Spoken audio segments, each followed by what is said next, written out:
भागमात मुर्मू नितु पे नेले ताबना सानाम को गिन्या धर्म दियोड़ा यूट्यूब चैनल तो बदे दिला सानाम बया मिसी को इन्या धर्म दियोड़ा यूट्यूब चैनल रे सगुन अतम दाराम सावते सानाम को लगत चालक इन दोहाते इन पाठा सेट खन गुनमान लासाहन गोड जोहार तेहेन द नवा वीडियो रे जामगुड़िया अतु रेनां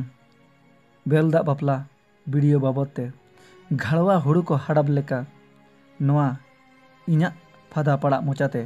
बारपे पद कथा हड़प साव सावते जारके जपुते अकाल अरसों सेरमारे सोड़क सोकड़ा बद बैहर रे बुगज बंदी हुड़ू टुंकी पर हेरमेट सेपें आंजले एर पसनाव इते लेका इन्या अंतर भीतिर मोने रेनां कथा सानाम दिसम बयहा मिसी को ठेनिं झाराव पासनावया तबे सानाम बयहा मिसी को जामगुड़िया अतु रेनां बेलदा बापला वीडियो इदी काते ओकोय ओका लेका पे अनुभवीया ओकोय ओका लेका पे उयहर हुदिसिया ओनामा बांगिन मेन दाड़े कना मेनखान इन दो नोवागिन मेना आर नोवागिन रोड़ा सालखान मुर्मू गोंके तिकिन किन मेनिया सावता समाज बो बांचवा मेनखान अकिन गे आवा सावता समाज सलो बोको बोकल बड़ी चाबा के ताबना किन सालखान मुर्मू के आबवा बोंगा बुरु जोतवा ए अरु फेराव के ताबना मेनखान सावता समाज बांचा दो उकुरी सालखान मुर्मू के पुइलु हर कना जहां जे पावर चश्मा हरोक काते पुष्टो पुष्टि बेंगेट काते हंडी रेना बड़ी ए दुरुस नील नाम किया आर नितु आजा मेद तेगे सालखान मुर्मू तकिना मेद तेगे आज खन लातार धाप रिन हर हों को बेंगेदिया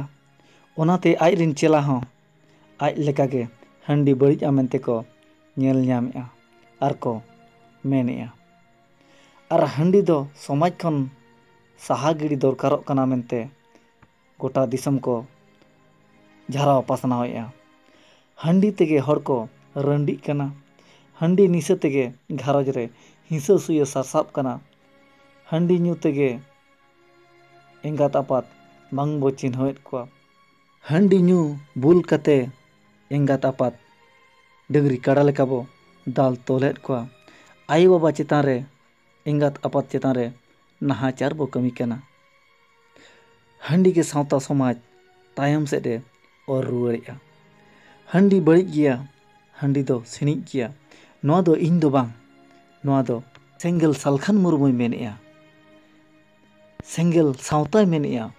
सेंगल धर्म मेनेआ सेंगल समाजे मेनेआ सेंगल संगठने मेनेआ सालखान मुर्मू तकिन पुष्टो पुष्टि हंडी बड़िया मेनतेकिन उरुम के तायम सानाम दिसम रिन बयहा मिसी को बेलदा चोडोर किन लई चेद आको कना तबे नोआ लई चेद सुमुंग दो बांग तीना गान अतुरिन माझी बाबा को दो चेद गोद आकात ताबना चेद काते तीना गान अतुरे चोंग भांडान बापला कमी हको तोरा गोद आकात ताबना हिरके हकोय उनको माझी हिरके हकोय उनको परनिक हिरके हकोय उनको अतु मोणे हड़ जहां दो संगठन साव साला कते समाज रना कमी को कमी कना आर भांडान बापला को तोराएत ताबना ओना हो पिलचू रसा हंडी तेमा बांग बेरल दाते तबे तेहें नोआ बहिलो कन सावता नोआ चिति बिति कन समाज सामटाव साब रकब लगत जामगुड़िया अतुरिन सानाम बयहा को जुमित काते नोआ सावता साफा रुआड़ लगत गोटा दिसम रिन सुसरिया धरम दरदिया को दू दिला लगत अरिन पाठे सिखन साय साय साराव सावते गुणमान गोड जोहालिन चला को तबे संगीन सेरमा पुलसु पुलु पुलु नेलो लेका होय हिंसित कथा लेका आंजोमआ जे बिचार दो बांगे हुए कना एनते रहो दोड़हाते आसो अñ नेहरू अñ नोआ विचार नापायते हुई को सार को सगुन को मा जेमन बड़िजा आर खरापा खन बुगिया गे साला बाछाव ᱧᱟᱢ ᱠᱟᱛᱮ ᱥᱟᱶᱛᱟ ᱨᱮᱱᱟᱜ ᱥᱟᱛᱮ ᱨᱮ ᱨᱮᱵᱮᱫ ᱫᱚᱦᱚ ᱠᱟᱜ ᱢᱟ ᱟᱨ ᱥᱟᱱᱟᱢ ᱠᱚ ᱵᱟᱠᱷᱨᱟᱛᱮ ᱡᱚᱛᱚ ᱫᱤᱱ ᱱᱚᱣᱟ ᱜᱮ ᱱᱟᱯᱟᱭ ᱥᱩᱞᱩᱠ ᱟᱨ ᱵᱩᱜᱤ ᱢᱮᱱᱛᱮ ᱵᱷᱟᱹᱵᱤ ᱠᱟᱛᱮ ᱡᱚᱛᱚ ᱦᱚᱲᱛᱮ ᱡᱚᱛᱚᱱ ᱫᱚᱦᱚᱭ ᱨᱮᱱᱟᱜ ᱟᱥᱤᱧ ᱫᱚᱦᱚᱭᱟ। ᱥᱟᱱᱟᱢ ᱥᱟᱶᱛᱟ ᱨᱤᱱ ᱵᱚᱭᱦᱟ ᱢᱤᱥᱤ ᱠᱚ ᱟᱨᱦᱚᱸ ᱱᱚᱣᱟ ᱤᱧᱤᱧ ᱢᱮᱱᱟ ᱡᱮ ᱥᱮᱫᱟᱭᱟᱜ ᱜᱮ ᱥᱟᱶᱛᱟ ᱫᱚ, ᱥᱮᱫᱟᱭᱟᱜ ᱜᱮ ᱥᱚᱢᱟᱡᱽ ᱫᱚ ᱱᱟᱣᱟᱛᱮ ᱩᱭᱦᱟᱹᱨ ᱟᱹᱪᱩᱨ ᱠᱟᱛᱮ ᱵᱤᱪᱟᱹᱨ ᱠᱟᱛᱮ ᱱᱟᱣᱟ ᱠᱟᱹᱢᱤ ᱥᱟᱵ ᱨᱟᱠᱟᱵ ᱫᱚ ᱥᱚᱢᱟᱡᱽ ᱪᱮ ᱥᱟᱶᱛᱟ ᱨᱮᱱᱟᱜ ᱠᱟᱹᱢᱤ ᱫᱚ ᱵᱟᱝᱤᱧ ᱞᱮᱠᱷᱟᱭᱟ ᱟᱨ ᱥᱚᱢᱟᱡᱽ ᱨᱮᱱᱟᱜ ᱠᱟᱹᱢᱤ ᱫᱚ ᱵᱟᱝ ᱠᱟᱱᱟ ᱢᱮᱱᱛᱮᱜᱤᱧ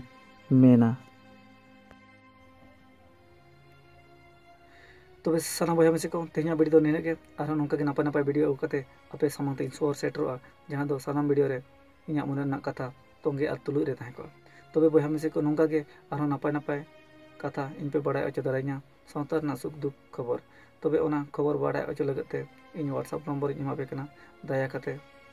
ᱡᱟᱦᱟᱸᱭ ko ᱡᱩᱫᱤ ᱵᱩᱜᱤ ᱵᱟᱹᱲᱤᱡ ᱠᱷᱚᱵᱚᱨ ᱱᱚᱝᱠᱟ ᱯᱮ ᱧᱟᱢᱟ ᱮᱱᱠᱷᱟᱱ ᱤᱧ ᱯᱮ ᱵᱷᱮᱡᱟ ᱫᱟᱲᱮᱭᱟᱹᱧᱟ। ᱤᱧᱟᱹᱜ WhatsApp ᱱᱚᱢᱵᱚᱨ ᱫᱚ ᱦᱩᱭᱩᱜ ᱠᱟᱱᱟ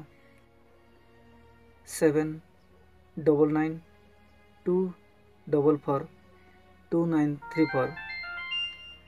तबे बयहा मिसी को नवा स्क्रीन रे नहाग ñeloगोग कना नवा नंबर तो नवा नंबर उडोक कते आपे पे भेजा दाड़ेया। मा एनखान सानाम को बिदाय जोहार।